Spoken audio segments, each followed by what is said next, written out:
आम आदमी पार्टी के राष्ट्रीय संयोजक अरविंद केजरीवाल ने अमेरिका द्वारा भारत पर लगाए गए 50% टैरिफ के मुद्दे पर केंद्र सरकार और प्रधानमंत्री नरेंद्र मोदी पर तीखा निशाना साधा है। केजरीवाल ने कहा कि अगर अमेरिका ने भारत पर 50% टैरिफ लगाया है तो भारत को भी अमेरिका पर 7% टैरिफ लगाना चाहिए था। उन्होंने मोदी सरकार को ट्रंप के दबाव में किसान विरोधी फैसले लेने का आरोप लगाया है। अरविंद केजरीवाल ने बताया कि मोदी सरकार ने 19 अगस्त से 30 सितंबर तक अमेरिका से आयात होने वाली कपास पर 11% आयात ड्यूटी हटा ली है, जो 40 दिनों के लिए है। इससे अमेरिकी कपास भारत में सस्ती हो गई है, जबकि भारतीय किसानों के लिए यह नुकसानदेह साबित होगा क्योंकि उनके उत्पाद की कीमतें कम हो जाएंगी। उन्होंने इसे किसानों के साथ धोखाधड़ी बताया और कहा कि इस फैसले से किसानों को आत्महत्या जैसी मुश्किल हालात का सामना करना पड़ेगा। उन्होंने यह भी कहा कि चीन और अन्य देशों ने अमेरिका के टैरिफ का मजबूती से जवाब दिया, लेकिन मोदी सरकार ने डोनाल्ड ट्रंप के दबाव में ऐसा कदम उठाया जिससे भारत कमजोर दिखा। केजरीवाल ने प्रधानमंत्री मोदी से आग्रह किया कि वे साहस दिखाएं और अमेरिका पर कड़े जवाबी टैरिफ लगाएं। उन्होंने कहा कि पूरे देश का समर्थन उनके साथ है और मोदी सरकार को किसानों के साथ न्याय करना चाहिए। केजरीवाल ने इसे देश के किसानों के लिए एक बड़ा धोखा बताया और कहा कि मोदी सरकार ने पीठ पीछे ऐसे फैसले लिए हैं जिनकी जानकारी ज्यादा किसानों को नहीं है, जिससे हालात तेजी से खराब हो सकते हैं। उन्होंने अमेरिकी टैरिफ के जवाब में भारत को सख्त कदम उठाने की जरूरत पर बल दिया। इस पूरे मामले में अरविंद केजरीवाल ने मोदी सरकार की नीति पर सवाल उठाए और किसानों के प्रति सरकार के रवैये की कड़ी आलोचना की है। उन्होंने कहा कि इस स्थिति में मोदी सरकार को 100% टैरिफ लगाने का निर्णय लेना चाहिए था ताकि किसानों को लाभ पहुंच सके और विदेशी प्रतिस्पर्धा से बचाया जा सके। हिमाचल प्रदेश में कुदरती कहर लगातार जारी है, जहां पहाड़ों से पत्थर टूटकर गिर रहे हैं और नदियां उफान पर हैं। अलग अलग जगहों पर आसमानी तबाही मची हुई है। कांगड़ा में एनडीआरएफ ने देर रात तक चले सर्च ऑपरेशन में 437 बच्चों को रेस्क्यू किया। पौंग डैम से भारी मात्रा में पानी छोड़े जाने के बाद फतेहपुर और इंदौरा के कई गांव डूब गए और एक निजी यूनिवर्सिटी जलमग्न हो गई। पटना में 2 भयानक घटनाओं ने लोगों को झकझोर कर रख दिया है। पहली घटना मनेर क्षेत्र की है, जहां एक 10 वर्षीय बालिका का शव एक बगीचे में एक पेड़ पर लटका हुआ पाया गया। इस त्रासदी ने पूरे इलाके में शोक की लहर फैला दी है और पुलिस इस मामले की गंभीरता से जांच कर रही है। स्थानीय प्रशासन और ग्रामीण समुदाय इस घटना से स्तब्ध हैं और न्याय की मांग कर रहे हैं। मृतक बालिका के परिवार को राज्य सरकार की ओर से हर संभव सहायता देने का आश्वासन किया गया है। दूसरी दुखद घटना पटना के गर्दनी बाग स्थित अमला टोला बालिका विद्यालय की है, जहां एक नाबालिग छात्रा ने स्कूल के शौचालय में खुद को आग लगाकर आत्महत्या करने का प्रयास किया। इस घटना ने स्कूल और जिले में भारी चिंता और संवेदना उत्पन्न कर दी है। छात्रा को तुरंत अस्पताल में भर्ती कराया गया है और उसकी हालत स्थिर बताई जा रही है। इस मामले में जांच जारी है और स्कूल प्रशासन ने बताया वे छात्रा के परिवार के साथ हर तरह का सहयोग कर रहे हैं। इन दोनों घटनाओं ने समाज के सामने बाल सुरक्षा और मानसिक स्वास्थ्य के मुद्दों को फिर से मजबूती से उठाया है। अधिकारियों ने स्कूलों और समुदायों से अपील की है कि वो बच्चों की सुरक्षा और मानसिक स्थिति पर अधिक ध्यान दें ताकि ऐसी दुर्घटनाओं की पुनरावृत्ति ना हो। समाज में इस तरह की घटनाओं को रोकने के लिए सभी स्तरों पर जागरूकता अभियानों की जरूरत है ताकि बच्चों को सुरक्षित और समर्थ वातावरण मिल सके। पटना प्रशासन ने कड़े कदम उठाकर इन घटनाओं की गहन छानबीन करने और दोषियों को दंडित करने का निर्देश दिया है। यह खबर बेहद संवेदनशील है और पूरे समाज को सोचने पर मजबूर कर देती है कि बच्चों की सुरक्षा और मानसिक स्वास्थ्य के लिए हमें किस हद तक सजग और जिम्मेदार होना होगा। अश्नूर कौर, जो अपने अभिनय के लिए पहले से ही जानी जाती हैं, बिग बॉस के मंच पर अपनी काबिलियत और व्यक्तित्व का जलवा बिखेर रही हैं। अपने घर में रहन सहन के दौरान अश्नूर ने कई बार अपनी समझदारी, धैर्य और खेल कूद के प्रति जुनून का परिचय दिया है। उनकी सामाजिक और टीम भावना ने घर के अन्य सदस्यों के साथ तालमेल बिठाने में मदद की है, जिससे वह दर्शकों के बीच लोकप्रिय हुई हैं। हालांकि शो की जटिलताओं और चुनौतियों के बीच अश्नूर ने कभी भी तनाव या विवाद को प्राथमिकता नहीं दी। उनकी संयमित बातचीत और समस्याओं को शांति से सुलझाने की कला ने बिग बॉस घर में एक सकारात्मक माहौल बनाए रखा है। कई बार उन्होंने खेल के दौरान रणनीति बनाना भी दिखाया है, जो उनकी समझदारी को दर्शाता है। साथ ही अश्नूर कौर की व्यक्तिगत कहानियां, भावनात्मक पलों और परिवार से जुड़े अनुभव भी दर्शकों के बीच गूंज रहे हैं।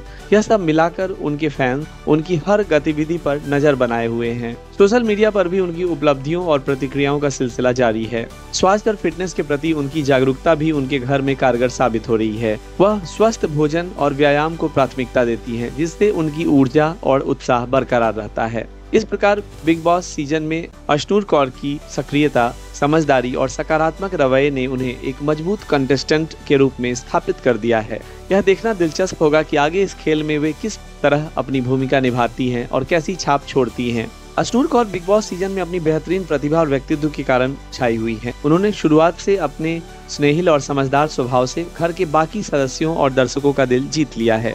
उनकी सहजता, बुद्धिमत्ता और धैर्य ने उन्हें एक मजबूत और प्रभावशाली प्रतियोगी बना दिया है। अश्नूर ने हर स्तर पर अपनी सक्रिय भागीदारी दिखाई है, चाहे वो घर के अंदर की चुनौती हो या खेल से जुड़ी रणनीतियां। उन्होंने बिना किसी विवाद के मुश्किल परिस्थितियों को शांतिपूर्वक संभाला है, जिससे उनके अंदर की नेतृत्व क्षमता भी दर्शकों को दिखाई दी। उनकी भावनात्मक खुलासे और व्यक्तिगत कहानियों ने दर्शकों को उनसे जोड़े रखा है और सोशल मीडिया पर उनकी लोकप्रियता में लगातार वृद्धि होती जा रही है। साथ ही उनकी स्वास्थ्य और फिटनेस के प्रति सजगता और अनुशासन ने उन्हें ऊर्जा से भरपूर रखा है, जो उनके प्रदर्शन में भी झलकता है। इस तरह अश्नूर कौर ने बिग बॉस के मंच पर न केवल अपनी छाप छोड़ी है, बल्कि वह एक प्रेरणा स्रोत भी बन गई है, जो दर्शाती है कि संयम, समझदारी और सकारात्मक सोच से कठिन प्रतिस्पर्धा में भी सफलता हासिल की जा सकती है।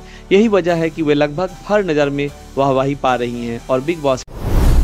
आज सूरत से दुबई जाने वाली इंडिगो की फ्लाइट में तकनीकी खराबी आ गई। अहमदाबाद एयरपोर्ट पर इमरजेंसी लैंडिंग करानी पड़ी। फिल्म डाइज इराई एक आगामी भारतीय मलयालम भाषा की हॉरर थ्रिलर फिल्म है, जिसका निर्देशन राहुल सदाशिवन ने किया है। फिल्म की मुख्य भूमिका में प्रसिद्ध अभिनेता प्रणव मोहनलाल हैं। डाइज इराई का अर्थ लैटिन भाषा में है डेज ऑफ रैथ, यानी क्रोध का दिन, जो एक मध्ययुगीन हिम से लिया हुआ शीर्षक है, जिसका संबंध न्याय के दिन से है, जहां आत्माओं का फैसला होता है। यह फिल्म एक गहरे और रहस्यमय विषय पर आधारित है, जिसमें एक व्यक्ति की मानसिक स्थिति और उसके आसपास घटित भयानक घटनाएं शामिल हैं।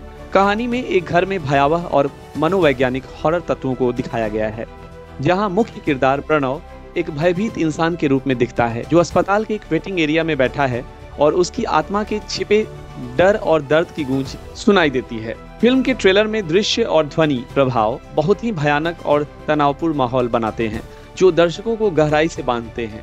डाइज इराई में पारंपरिक भूत प्रेत या विकृत प्रेतात्माओं का सीधा दृश्य नहीं दिखाया गया है, बल्कि यह फिल्म मानसिक और भावनात्मक आघातों को चित्रित करती है, जो किसी त्रासदी या शिकार व्यक्ति के मन में रहते हैं।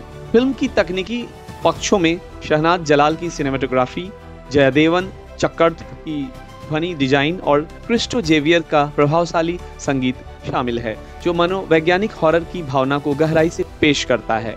डाइज इराई 31 अक्टूबर 2025 को हैलोवीन के अवसर पर थिएटरों में रिलीज होगी, जिसे हॉरर फिल्मों के प्रेमी बड़े उत्साह के साथ देख रहे हैं। यह फिल्म भारतीय हॉरर थ्रिलर शैली को एक नई ऊंचाई पर ले जाने का प्रयास करेगी। संक्षेप में डाइज इराई एक रोमांचक, गहराई से उभरा हुआ और मनोवैज्ञानिक हॉरर फिल्म है, जो दर्शकों को डर और रहस्य के बीच गहरा अनुभव देगी। नेपाल के रास्ते मोतिहारी में 3 पाकिस्तानी संदिग्ध भारत में घुस गए हैं। 50,000 का इनाम तीनों पाकिस्तानी संदिग्ध पर घोषित किया गया है। यूक्रेन की राजधानी कीव में यूरोपीय संघ प्रतिनिधिमंडल की इमारत पर रूस के ड्रोन और मिसाइल हमले में कम से कम 14 लोग मारे गए हैं, जिनमें 3 बच्चे भी शामिल हैं। यह हमला यूक्रेन की राजधानी कीव पर रूस द्वारा की गई सबसे बड़े और घातक हमलों में से एक है। रूस ने करीब 629 मिसाइल और ड्रोन से इस बड़ी बमबारी को अंजाम दिया, जिसमें कई आवासीय इमारतें और महत्वपूर्ण आधारभूत संरचनाएं क्षतिग्रस्त हुईं। इस हमले में यूरोपियन यूनियन के प्रतिनिधिमंडल की इमारत भी गंभीर रूप से क्षतिग्रस्त हुई, लेकिन वहां काम करने वाले कर्मचारी सुरक्षित हैं। इस हमले को यूरोपीय संघ ने जानबूझकर किया गया हमला करार देते हुए इसकी कड़ी निंदा की है। कीव के मेयर विटाली क्लित्स्को ने हमले को महत्वपूर्ण हमला बताया और बताया कि करीब 24 लोग घायल हुए हैं। शहर की आपातकालीन सेवाएं प्रभावित इलाकों से फंसे लोगों को बचाने में लगी हैं। इस हमले ने यूक्रेन की राजधानी में हफ्तों की शांति को तोड़ दिया है। यूक्रेन के राष्ट्रपति वोलोदिमीर जेलेंस्की ने इस हमले को नागरिकों की जान लेने वाला और जानबूझकर किया गया हमला बताया और रूस पर वार्ता की बजाय युद्ध को तेज करने का आरोप लगाया। उन्होंने विश्व समुदाय से रूस पर कड़े प्रतिबंध लगाने की मांग की है। टेलर स्विफ्ट की सगाई की खबर मनोरंजन जगत में काफी चर्चा में बनी हुई है। विश्व प्रसिद्ध गायिका टेलर स्विफ्ट ने NFL खिलाड़ी ट्रेविस केल्सी के साथ अपनी सगाई की घोषणा की है। यह खबर उनके प्रशंसकों के लिए बेहद उत्साहजनक साबित हुई है।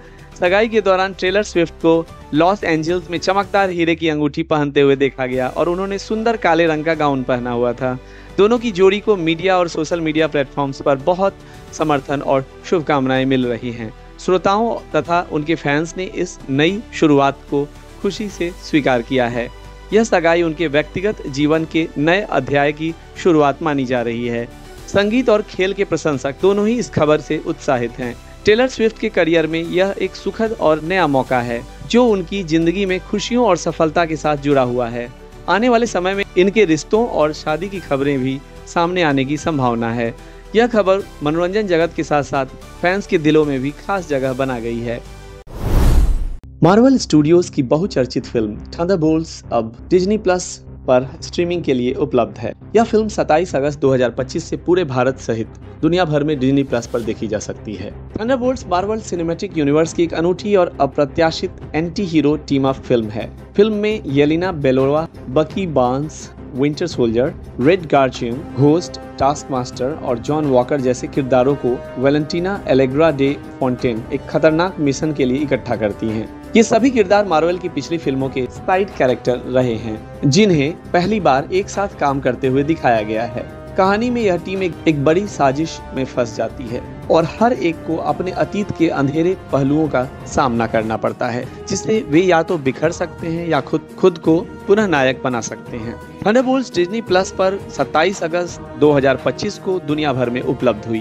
भारत में दर्शक इसे 27 अगस्त से डिज्नी प्लस हॉटस्टार पर हिंदी और अन्य भाषाओं में देख सकते हैं। कास्ट में Florence Pugh, Sebastian Stan, David Harbour, Wyatt Russell, Hannah John Kamen, Olga Kurylenko और जूलिया लुई ड्राइसफस जैसे जाने माने कलाकार हैं। अब दर्शक थिएटर के साथ साथ बैठे डिज्नी प्लस पर भी इस फिल्म का आनंद उठा सकते हैं। थंडरबोल्ट्स की पूरी कहानी इस प्रकार है। चलते हैं कहानी के सारांश की ओर। फिल्म थंडरबोल्ट्स मार्वल्स यूनिवर्स की एक अनोखी टीम की कहानी बताती है जिसमें कुछ ऐसे किरदार हैं जिन्हें पहले खलनायक या साइड कैरेक्टर के रूप में देखा जाता था। इन्हें एक खतरनाक मिशन के लिए इकट्ठा किया जाता है। वैलेंटीना एलेग्रा डे फोंटेन जो इस टीम की नेता हैं, इन सदस्यों को एक विशेष काम के लिए चुनती हैं। टीम में Yelena Belova, Bucky Barnes, Winter Soldier, Red Guardian, Ghost, Taskmaster और जॉन वॉकर जैसे किरदार शामिल हैं। मिशन के दौरान ये सभी सदस्य एक फॉल्ट लाइन प्रोसेस के तहत एक गुप्त स्थान पर जाते हैं जहां पर बड़ी लड़ाई होती है। उन्हें आर्मी से बचना पड़ता है। इस बीच बॉब जो एक शक्तिशाली पात्र है, सेंट्री के रूप में अपनी असाधारण क्षमताओं का प्रदर्शन करता है और टीम को मुश्किलों से बचाता है। वैलेंटीना एवेंजर्स टावर्स को खरीदती है और अपना कंट्रोल स्थापित करती है जिससे कहानी में भू राजनीतिक और पावर स्ट्रगल की भी झलक मिलती है। पूरे प्लॉट में येलेना, जॉन, बॉब और घोस्ट जैसे सदस्य अपने अतीत के संघर्ष और अपने व्यक्तित्व के साये से जूझते हुए मिशन को पूरा करते हैं। फिल्म का अंत classic super hero comic style में नाटकीय अंदाज में होता है जहां हर किरदार अपनी जगह बनाता है। थंडरबोल्ट्स टीम प्लॉट और व्यक्तिगत जटिलताओं की गहराई में जाता है जो एक्शन, ड्रामा और मार्वल की सुपर हीरो दुनिया के प्रशंसकों के लिए बेहद रोमांचक है। यह film Marvel cinematic universe MCU के फेज 5 की एक महत्वपूर्ण कड़ी है जो नए दृष्टिकोण से सुपर हीरो की कहानी कहती है। इस प्रकार थंडरबोल्ट्स मार्वल की दुनिया की एक नई टीम की शुरुआत है जहां नायक और खलनायक की धुंधली सीमाएं दिखाई देती हैं और हर किरदार की अपनी कहानी होती है।